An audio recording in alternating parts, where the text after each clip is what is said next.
to introduce Rafael. He works here. Morning. And Gustavo has joined us. You met him at the park. And we talked about the calendar. It began in 3114 BC.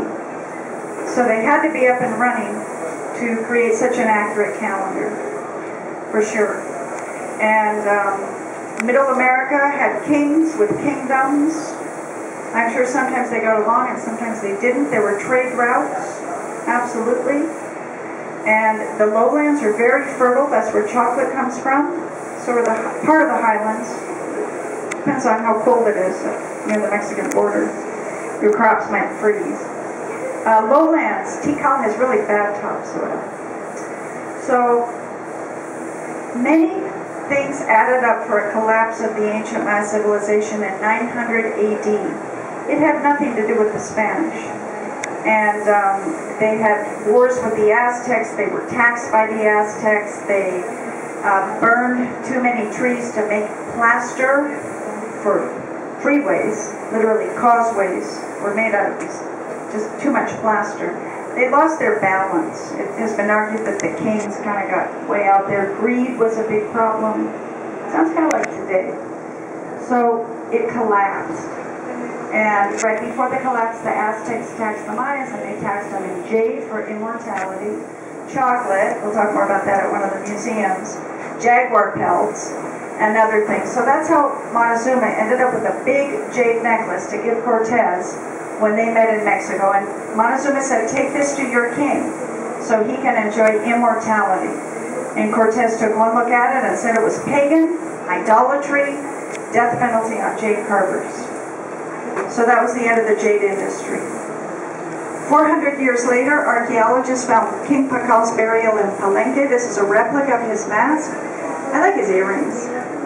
He was found with 26 pounds of some of the finest jade. And if you find a tomb with a mask, you probably have, no, you have a king. And probably a lot of jade in it. So the archaeologists started asking, where did they get their jade? Maybe China, because there were trade routes. Well, maybe not. So the Smithsonian sent out a mineralogist, and Dr. Foshik knew that jade is formed by two tectonic plates. They come together for 400 million years. It's a rock in a cornfield. So it's not mining, it's surface collection. But you have to know where to look. And we have tectonic plates. The two that we saw today, Antigua's right there, but we also have a big split here. And he said to go out and look in this area. So with 3 plates, we have earthquakes. And Dr. Foshik said they would find jade in that location. He left a very nice manuscript. He went back to the Smithsonian, and he died before he could come back and re-find it. That was in the early 50s. In 1974, Mary Lou Radiner, who owns this company, graduated as an archaeologist in Mexico, and she came here and saw Dr. Foshik's study and said, this is a roadmap to go look for the jade. So she went out to the same area and started looking for artifacts, and 10 months later refound the jade. So in Mesoamerica, there's jade before Cortez and after Mary Lou, and there's nothing in the middle. And she went to the Guatemalan government to set up mining rights, and they said, we don't have jade, we would know it, you are a crazy American archaeologist. And her feelings, she says, were hurt. So she set up the first factory here in front of you.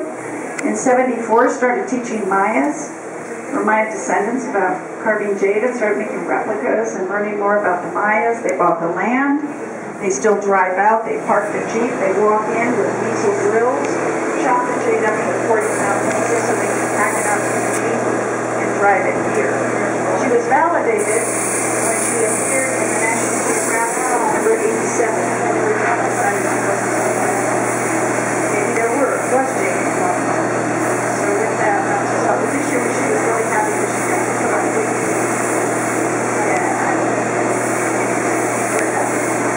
So with that, the different colors. Jade starts out white. Different minerals makes it different colors. Green is the sacred color of the Mayas. Think rainforest. Think Mother Earth. All green is good. She also found black jade. You wouldn't wear it because it's not green. And we can't find any black jade right now. Yes? And it's harder than green, gracias, and it will cut it. It's kind of like rubbing a rock against a rock. It's going to take a while. More popular was using this with garnet glued to it. This is a handsaw to cut rocks. Might take you a while. So indeed, diamond yourselves a little bit faster. Electricity certainly helps. These are water fed, so they don't wear masks, or sometimes they do, but not a lot, unless he's like drilling. But there's no dust in the air, you'll notice. So in 1987, I'm going to ask Raphael to hold up Olmec Blue, as it is translucent, and it is 9 times more expensive than my necklace. No matter how thin you cut my necklace, you can't see through it. That's what the kings want. Yes. 1997, she discovered lilac jade, which is my favorite. That's what I wear out to dinner, for sure. My Fiesta jade. So pretty. The Mayas didn't have it, but Raphael and Mary Lou and I all agree they probably found it. It's not green. Why cut it? Absolutely. And I'm going to pass my ring around. I hope I get it back. This is Imperial jade. This is what the kings had in the front of their teeth.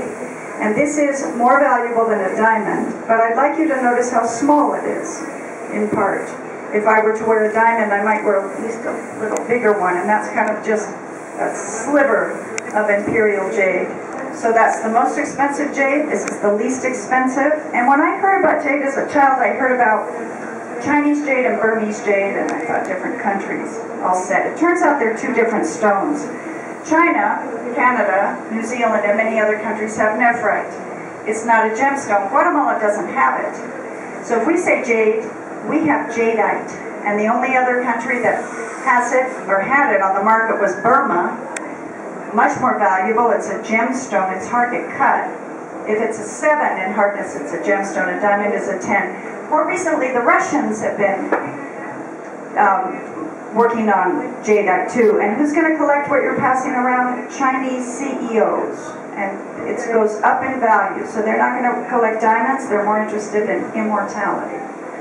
So indeed, we don't have a lot of Imperial jade. We don't have the big chunks. I'm going to show you 2 big jade earrings in one of the museums, but we don't have that much. I think the ancient Maya got it all. So recreating different masks and so forth. I like their museum. You're going to have a short walkthrough, and they're all replicas in regular green. I'm sure the originals had Imperial on them. If you have anything to recycle, you can give it to Gustavo, and he'll certainly recycle it for you here. And before I send you on, I'll catch up with you. Do you have any questions at all?